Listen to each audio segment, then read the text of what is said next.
Dear friends, today we will discuss about CAR T. We all know CAR T therapy is a type of immunotherapy that uses genetically modified T cells to target cancer cells. So when we discuss about CAR T, we'll try to learn about the definition, history, importance of CAR T, to understand the mechanism of action, to analyze the effectiveness and safety concerns, and we'll also discuss some Indian experiences. So when we talk about CAR T therapy, this is something which is a type of immunotherapy using patients' own genetically modified T cells to attack the cancer cells.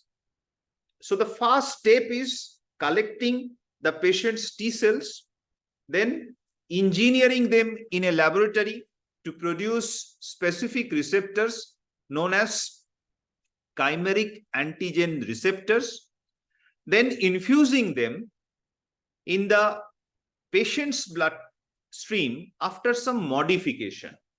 They will recognize and bind to a specific protein or antigen on the cancer cells, and they will destroy the cancer cells. This is effective in relapsed or refractory B-cell, acute lymphoblastic leukemia, and large B-cell lymphomia. So first time in 2010, the clinical trial of CAR T therapy was initiated for the treatment of advanced CLL and ALL.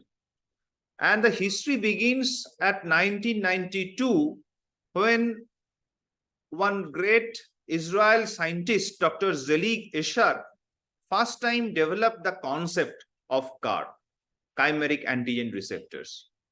So as we are discussing about CAR T, we need to understand the cancer immunity cycle, the immune surveillance that normally happen inside our body.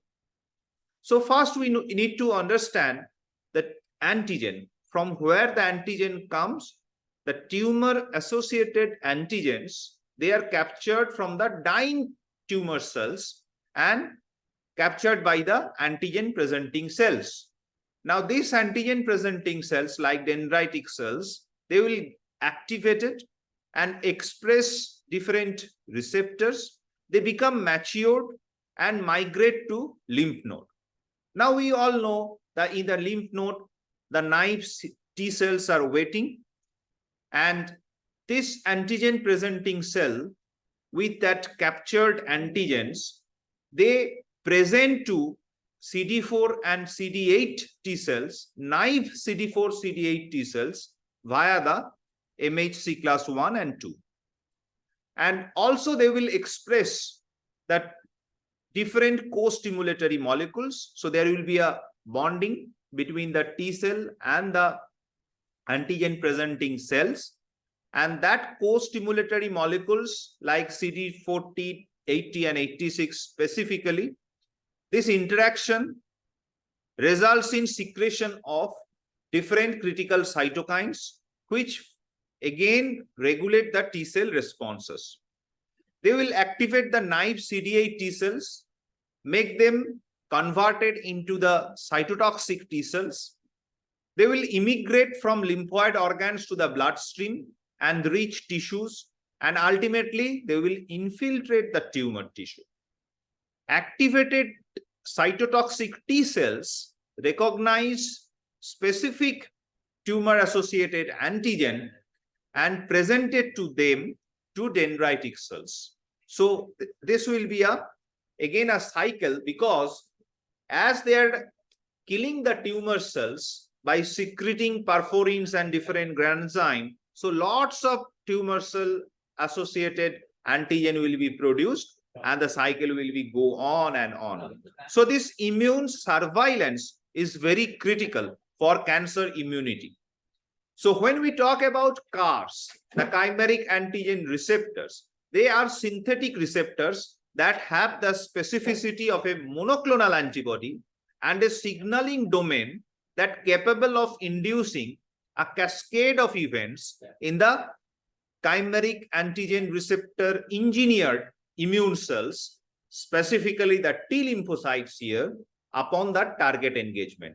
So they are highly personalized form of immunotherapy, one-time treatment, so provide long-term remissions in cancer, improve quality of life by reducing the side effect associated with traditional treatment.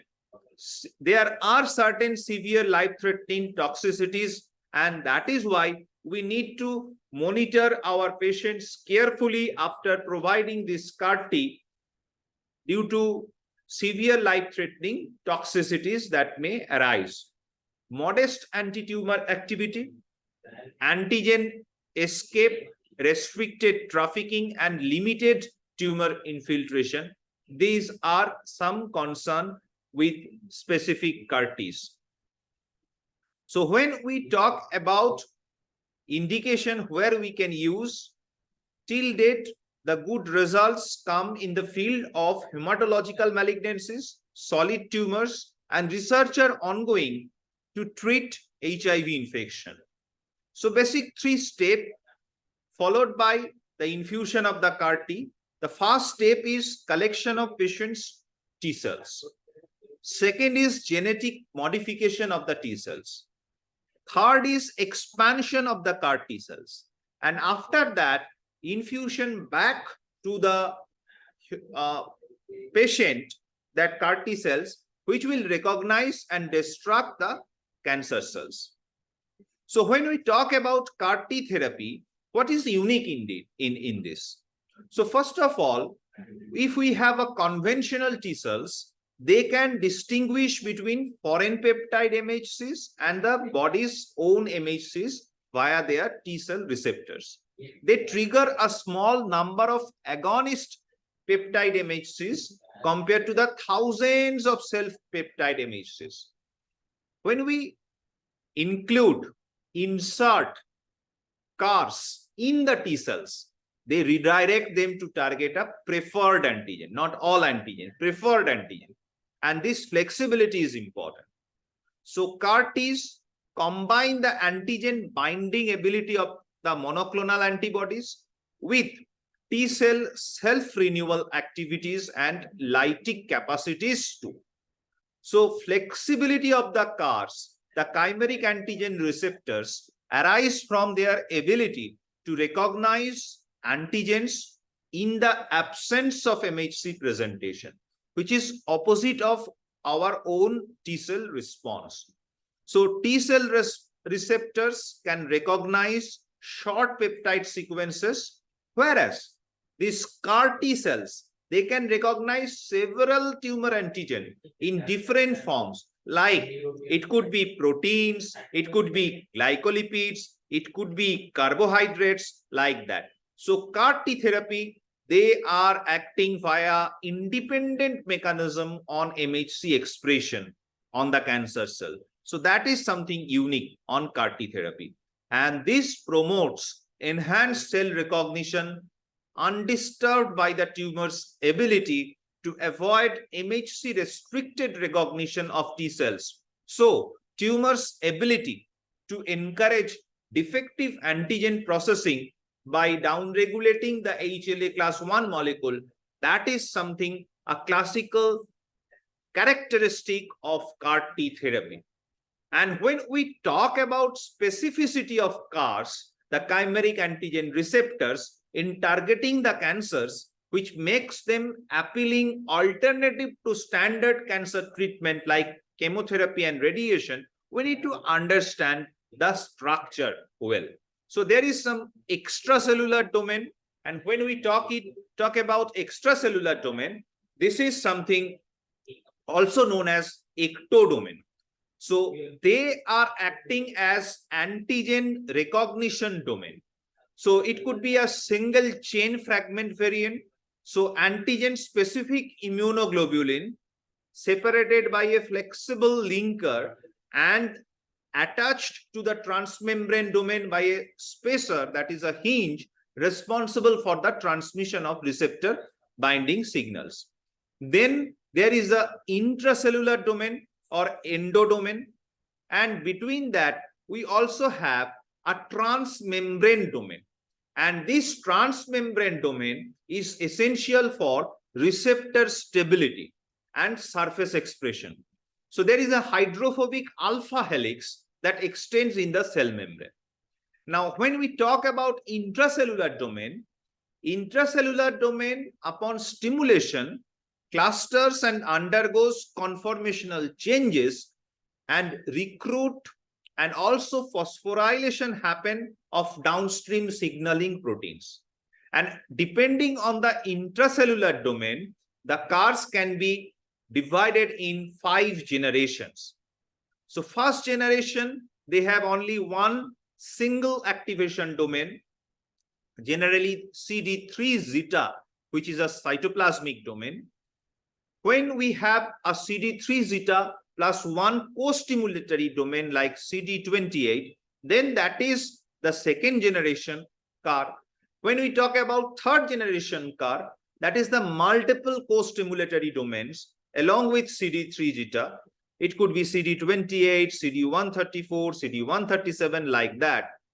Now, when we talk about fourth generation domain, the TRUCK concept, TRUCK concept is important, which is T cells redirected for universal cytokine mediated killing.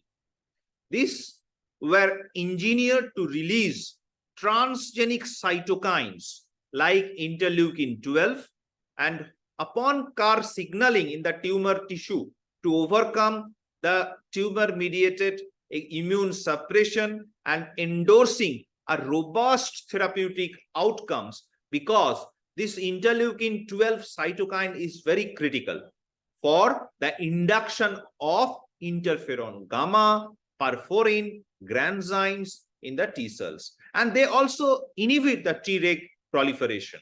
And there is also another cytokine which play an important role, that is interleukin 15.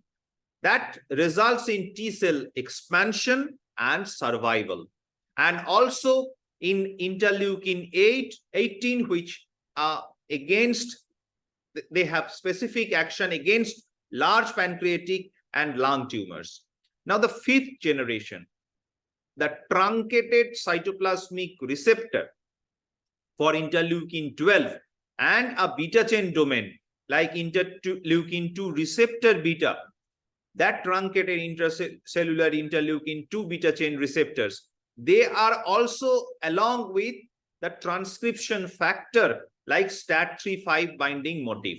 So this is something just like second generation, but it is a modified form. So some extra transcription factor that is happened intranuclear. So the same mechanism what we had learned from the JAK-STAT mediated pathway, that is also being played here in the fifth generation of chimeric antigen receptors. So we already discussed about the 3 domains of chimeric antigen receptor.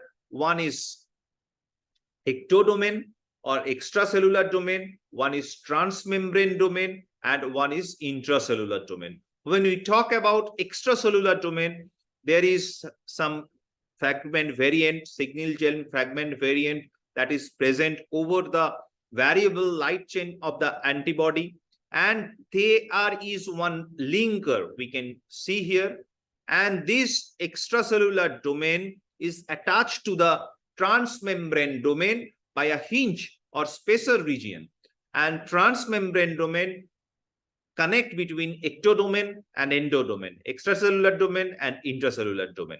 So that is the connecting point, this transmembrane domain. Now, the intracellular domain, there are lots of immune receptors, tyrosine-based activation motifs like ITAM. And the first thing we need to understand about this CD3 zeta. So as we discuss about different generation of CARs, this is the 5th generation CAR. We can see there is ITAM is there along with one co-stimulator that is second generation. When it is two or more co-stimulator, that is the third generation. When we talk about fourth generation, so there is the important role of TRUCK and interleukin 12 inducer mechanism is happening there, which activates in the nucleus to produce interleukin 12 cytokines separately. And when we talk about fifth generation, that is a modified version of the second generation. There is already the co-stimulator 1 is present, but along with co-stimulator 1, there is some interleukin 2 receptor beta mediated action, and the JAK-STAT pathway like mechanism happened with the fifth generation of chimeric antigen receptor T cells. So as of now, what we had learned, first of all, how CAR T cells are produced, how CAR T cells recognize and destroy cancer cells, and what are the importance of co-stimulatory molecule. So first of all, we need to understand these T cells are extracted from a patient's genetically modified patient serum, patient's T cell, and that is genetically modified to produce chimeric antigen receptors that target the specific cancer cells and then again infused back to the patient. Now, these chimeric antigen receptors on the surface of the CAR T cells bind to specific antigens on the cancer cells. They trigger the T cells to attack and destroy the cancer cells.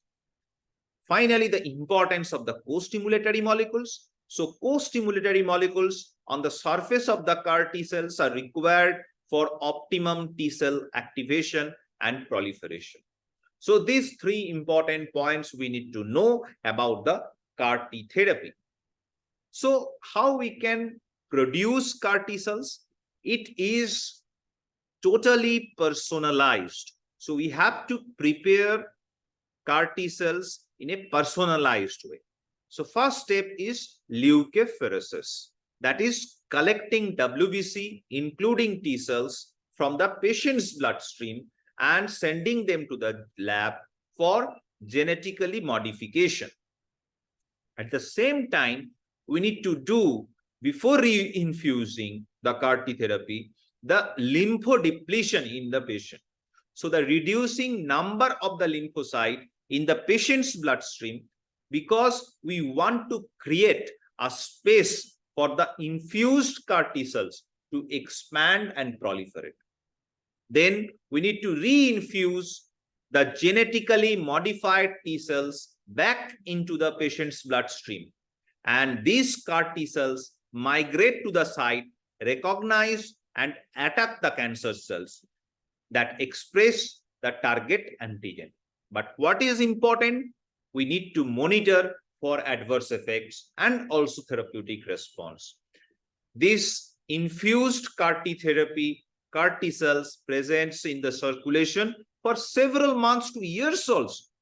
So that is why we need to be extra careful. That is something advantageous. At the same time, we need to be vigilant too. Each step is important. This slide, what we are seeing now, the 4 important points on personalized clinical production of CAR T cells. This is basic. We all need to know. If someone of us want to go deeper in the subject, for them, the following busy slide is prepared.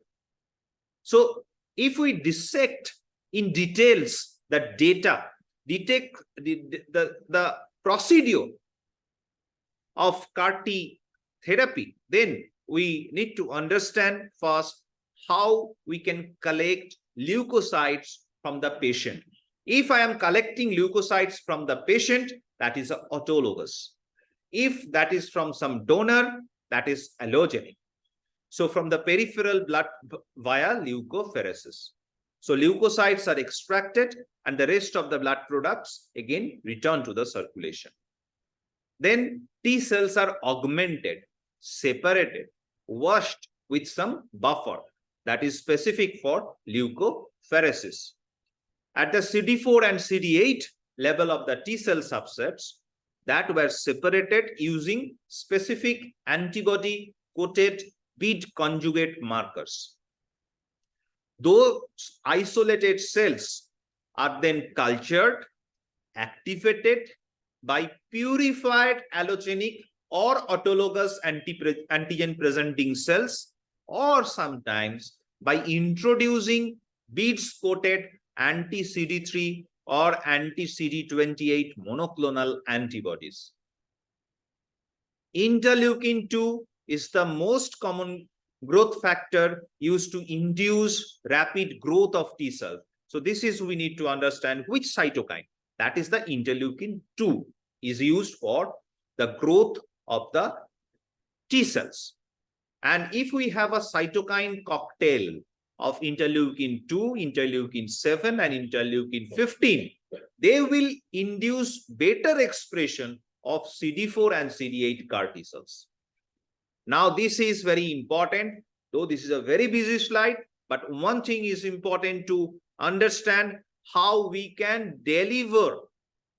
So, nucleic acid delivery to the obtained T cells via viral vectors. It could be retrovirus, lentovirus, adenovirus, and that used to encode the CARs with the reverse of the transcription potentials. These vectors convert RNA into permanently integrated DNA in the genome of the obtained T cells. This is most popularly genetically engineered retroviruses. That is gamma retroviral vectors mostly used. They are very popular for this. The limitations of this type of delivery are tumorigenesis and toxicity caused by the insertion mutation used to generate the immune reactions. Limited carrier capacity and achieved titers are sometimes not sufficient. So, to overcome that, the non-viral vectors are utilized, like mRNA transfection. So, this transposon-based non-viral vectors, which facilitating a safe and consistent DNA transfer into CAR T cells. The advantages are improved integration of the transduced genetic material due to its low promoter activity, fewer epigenomic changes at the integration site, and reasonably low manufacturing cost. But limitations are low rate of transgenic material. Concerns are transient mRNA transfection require several rounds of infusion. And yes, there are some possibility of mutagenesis too. And the SB transposon, the another name is Sleeping Beauty transposon remobilization, is an important concern. Now, this CAR T cell expansion using bioreactors, which help cells divide and express the receptors on the cell surface. When the cells reach the clinically required volume, we can reinfuse them inside the patients as a therapeutic agent. But infusion occurs at least 48 to 96 hours after of the lymphodepletion chemotherapy to make a room for the infused CAR T cells. So we need to do a lymphodepletion first. Then we can infuse the CAR T cells. But the most importantly, we need to keep under observation. The patient should be kept under observation for possible adverse effects within the first few days of infusion and last around 3 weeks. So cell preparation is the most time-consuming phase.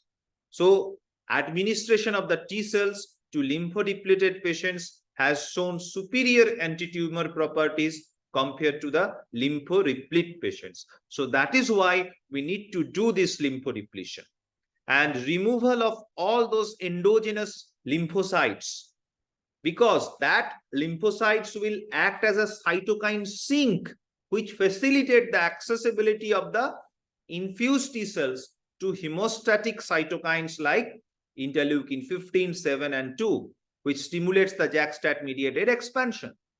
Now, if we use a lymphodepleted host, the memory cells also proliferate in antigen-dependent manner, unlike the naive T cells homeostatic in expansion, which occurs in an MHC-dependent manner.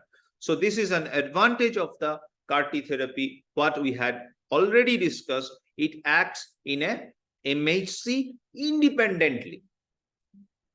So lymphodepletion decreases the immune suppressive cells such as myeloid-derived suppressor cells, regulatory T cells, and enhance the antigen-presenting cells' functionality and availability. These immune suppressive networks are negatively affected by different lymphodepleting agents like tryptophan metabolizing enzyme, indolamine dioxygenase, or IDO. This tumor trafficking property of adaptively infused cytotoxic T cells will be enhanced. Positive effects on the microbiome translocation of microbes from the GI tract lead to immune stimulatory impacts through different TLRs, toll-like receptor ligation, which augment the release of interleukin 1 beta. We need to explore, the scientists are exploring the role of fludarabine and combination of fludarabine and cyclophosphamide, whether they are beneficials in multiple tumors or not. The limitations, short-lived span of this lymphodepletion and the consequent immune restoration phase accompanied by a compensatory overshoot of both the myeloid-derived suppressor cells and the Tregs as indicated by the different preclinical and clinical studies. So this diagram is in a nutshell summarizing us what happened with the CAR-T cells, the production of the CAR-T cells. So the first step is the peripheral blood collection. Then the leukapheresis happen. The leukocytes will be separated.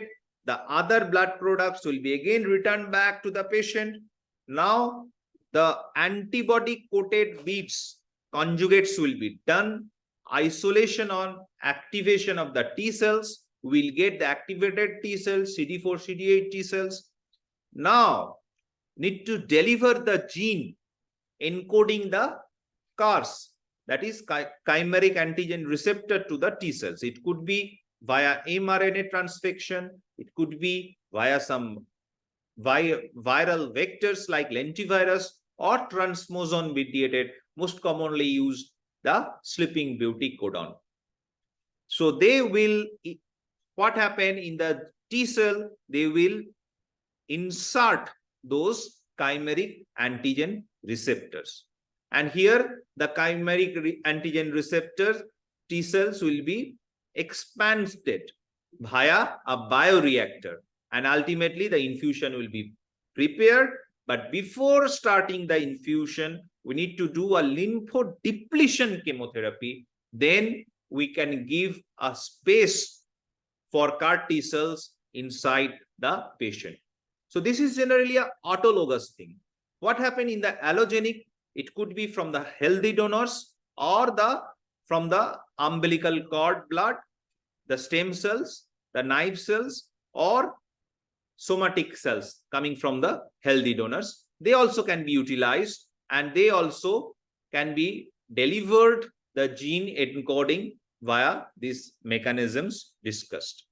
So umbilical cord and healthy donors, they are the source of allogenic CAR-T therapy.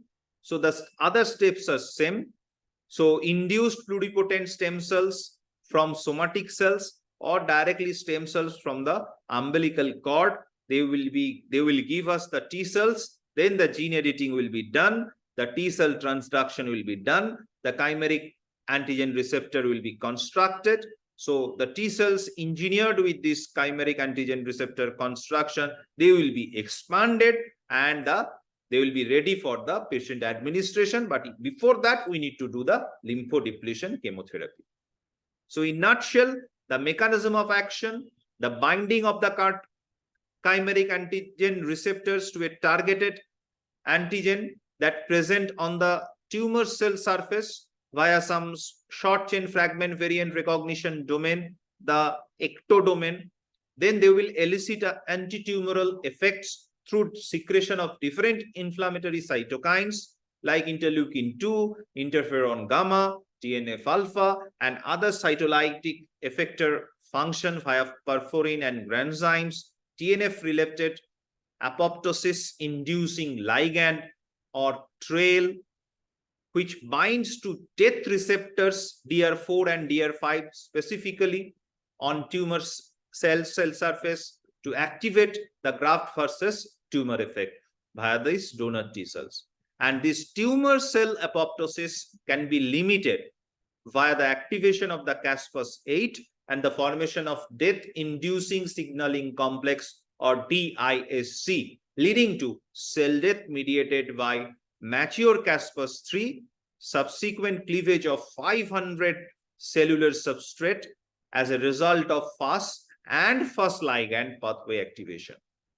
So in nutshell, we can see the different steps starting from the CAR T cells recognition of the targeted antigen, then the chimeric antigen receptor binding with the specific tumor cell antigen, and finally initiating a cytolytic effect where the activated T cells downstream the killing signaling by secreting different granzymes, perforins, and pro-inflammatory cytokines due to immune cell invasion, as well as initiating the expression of the trail and FAS ligand pathways as already discussed.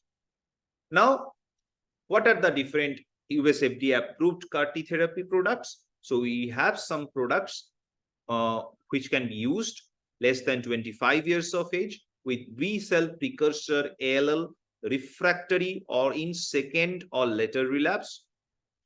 There are some products for adult relapsed or refractory large B cell lymphoma after 2 or more lines of systemic therapy.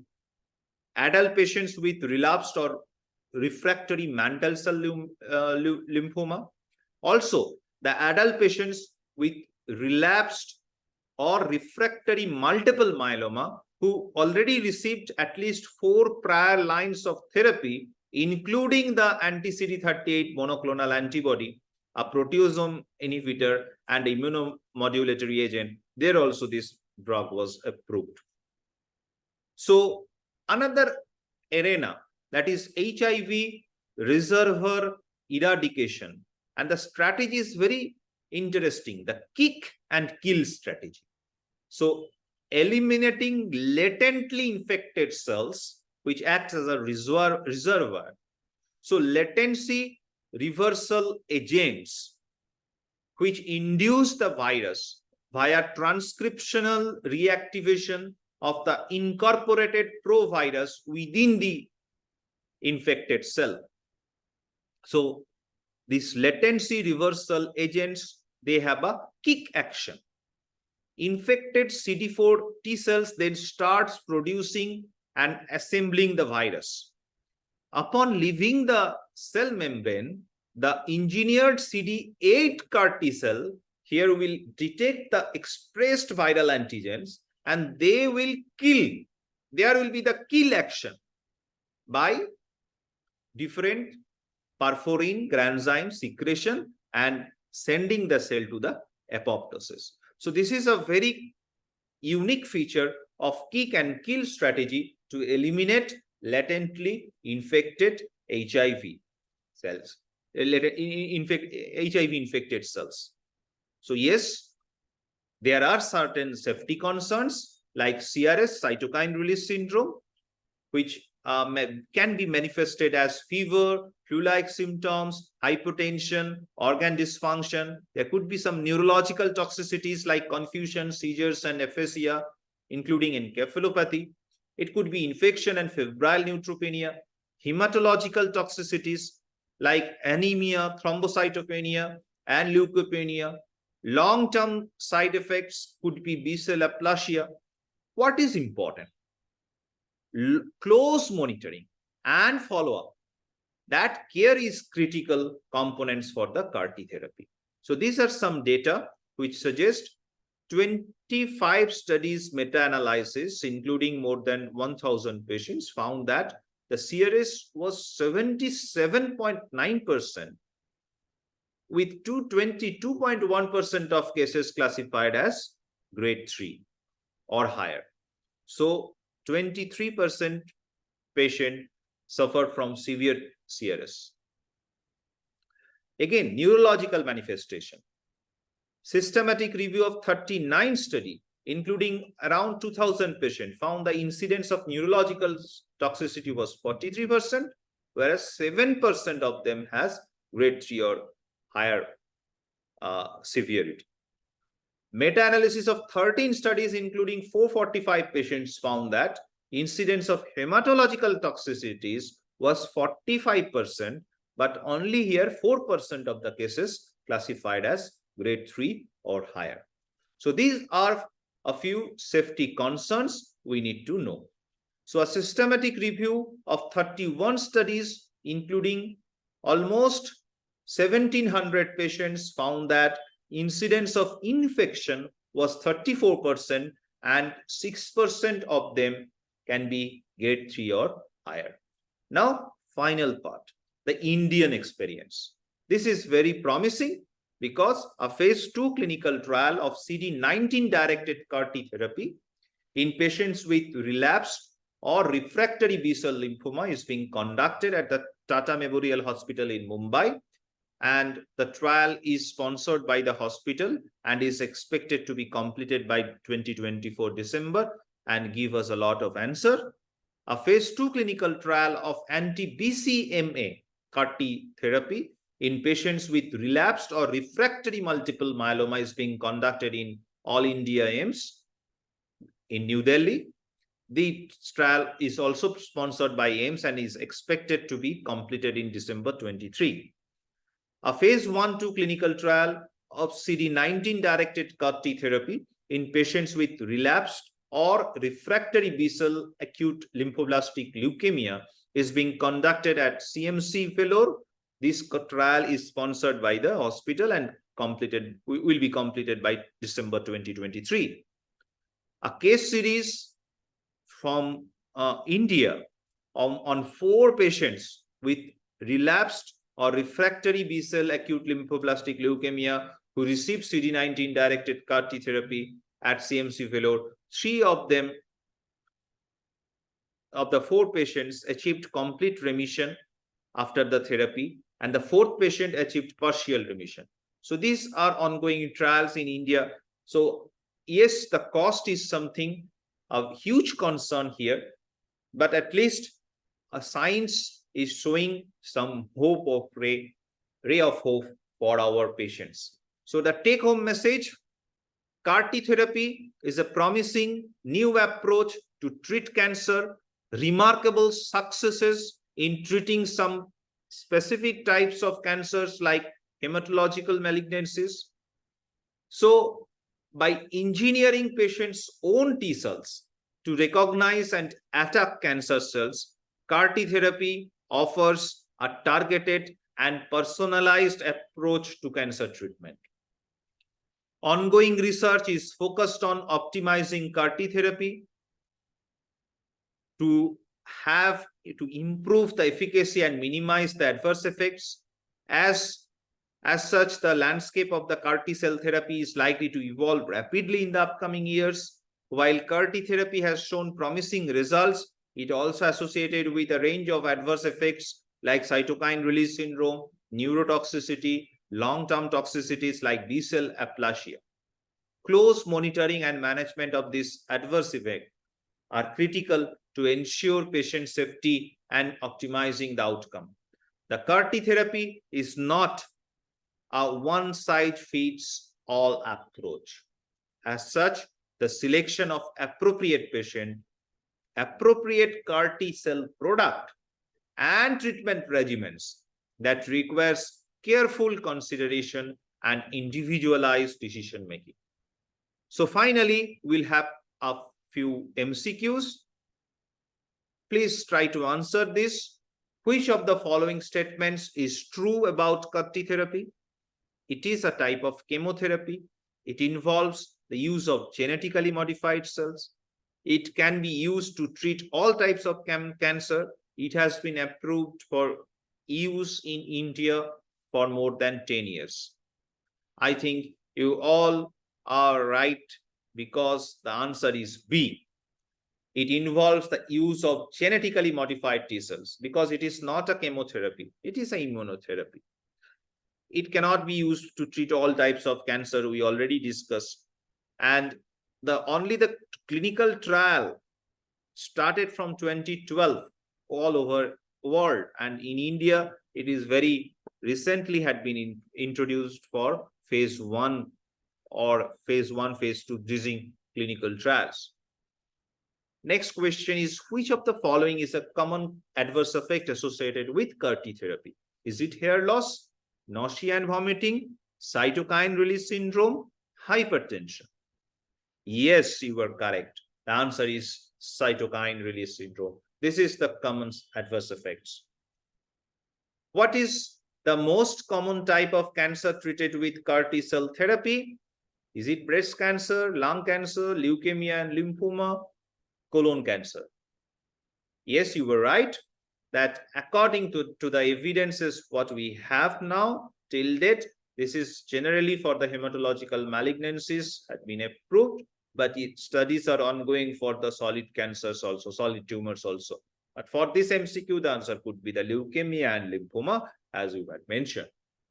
How long does monitoring for adverse effects typically last after CAR-T therapy? Is it few days? Is it few weeks to months? Several years? And there is no need for monitoring after treatment. It is better to monitor a few weeks to few months because this CAR-T will persist for inside our system for up to 12 months to 24 months, also in some subsets. So which of the following factors can affect the efficacy of the CAR-T therapy? The type of cancer being treated, the patient's age and health status, the specific CAR-T product used, all of the above. Yes, obviously, the CAR-T cell therapy is a highly personalized one. The answer is all of the above. So with this, I thank you all for your patient hearing. I request if you have any comment, any question regarding this, you can put it in the chat box. But the disclaimer is, I am not an oncologist, as already you can see in my CV slide. I am a clinical pharmacologist. I had discussed it from that angle, and I request you to participate in commenting about this presentation. And if you have any comment, you can make that